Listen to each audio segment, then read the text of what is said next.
time to stop pretending. This is an interview from an ex-Facebook executive.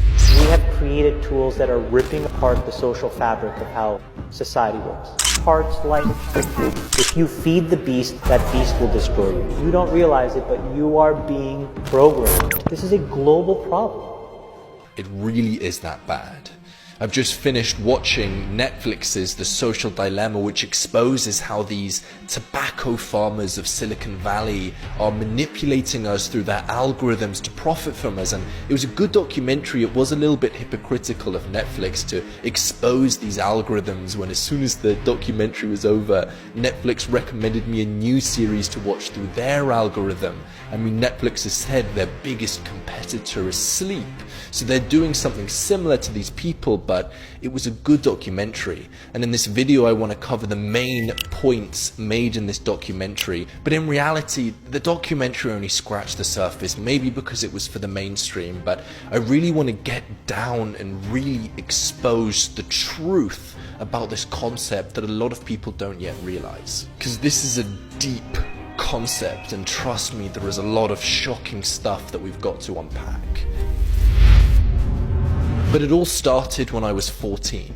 I remember the day I watched my first YouTube video, and very soon after that I was hooked. I had access to hundreds and thousands of videos. I could learn from anyone, I could learn about anything. I could go to entrepreneurs, I could go to athletes, I could go to even philosophers. All of this information was suddenly available to me at my fingertips for free whenever I wanted it. I could learn anything, I could become anything. It was all there for me to become a genius. Everything was in front of me on YouTube. But what did I use it for? Minecraft Let's Plays, and comedy videos, and skits, and vloggers. And then there was Facebook, and Instagram, and Twitter, and all of these things, and very quickly, 4, 5, 6 hours a day were getting sunk into these platforms. I was in an algorithm-induced coma, and I wanted to get out of it. I wanted to start living, but I couldn't.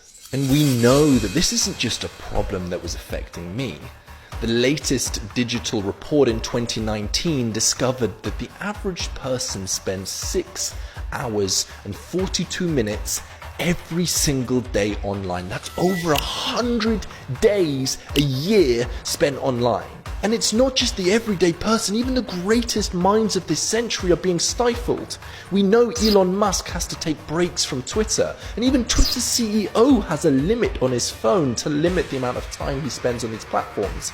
Even Apple's CEO admits that he spends too long on his phone. I have to tell you, I thought I was fairly disciplined about this, and I was wrong.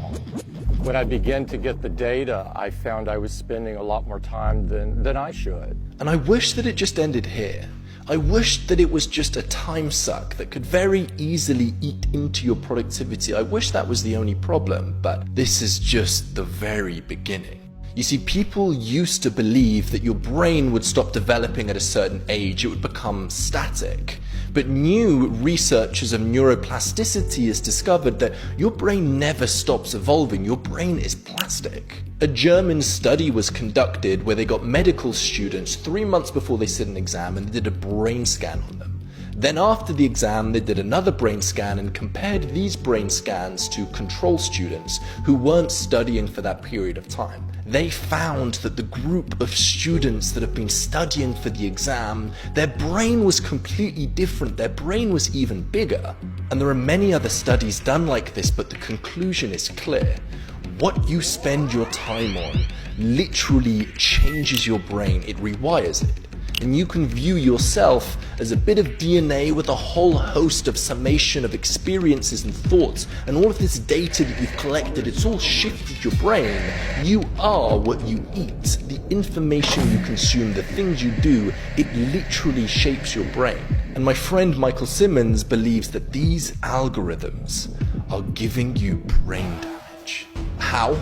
Well, first of all, we all know it's messing with our attention span. A study done on 410 teachers and 2,000 parents discovered that 91% of the teachers had observed that their pupils' attention span was rapidly decreasing.